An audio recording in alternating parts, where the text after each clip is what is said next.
व्यावसायिकाला 9 लाखांचा गंडा, सांगलीत तिघांवर गुन्हा दाखल. MHO कमी किमतीत देण्याचे आमिष.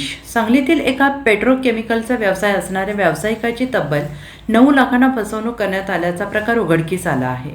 मिक्स हायड्रोकार्बन MHO कमी किमतीत मिळवून देण्याचे आमिष तिघा संशयितांनी त्यांना दाखवले होते. या प्रकरणी अरुण रामचंद्र मोरे राहणार स्टेशन चौक सांगली यांनी सांगली शहर पोलीस ठाण्यात फिर्याद दिली आहे. आणि या घटनेची माहिती अशी की फिर्यादी अरुण मोरे यांचं यश पेट्रोकेमिकल्स नावाचं दुकान आहे. त्यांना मिक्स हायड्रोकार्बन MHOची आवश्यकता होती. संशयित प्रकाश गणपती जगताप राहणार नांदगाव तालुका करवीर जिल्हा कोल्हापूर, सिद्दीकी मानूर राहणार स्वप्ना विला कामरेज रस्ता सुरत आणि प्रकाश अहिर दोशी राहणार नासिरनगर वेद दरवाजा सूर सिटी करटगम जिल्हा सुरत यांनी फिर्याद मोरे यांच्याशी संपर्क साधला.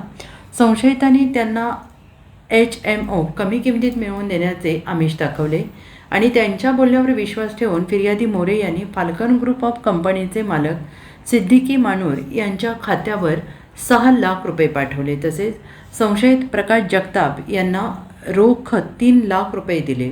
हा व्यवहार दिनांक 25 ऑक्टोबर 2025 दिनांक 12 जुलै 2026 पर्यंत सुरू होता. संशयितांना पैसे दिल्यावर देखील HMO फिर्यादी मोरे यांना न मिळाल्याने त्यांनी वारंवार पाठपुरावा केला, परंतु संशयितांनी उडवाउडवीची उत्तरे दिली. त्यामुळे आपली फसवणूक झाल्याचं मोरे यांच्या निदर्शनास आलं.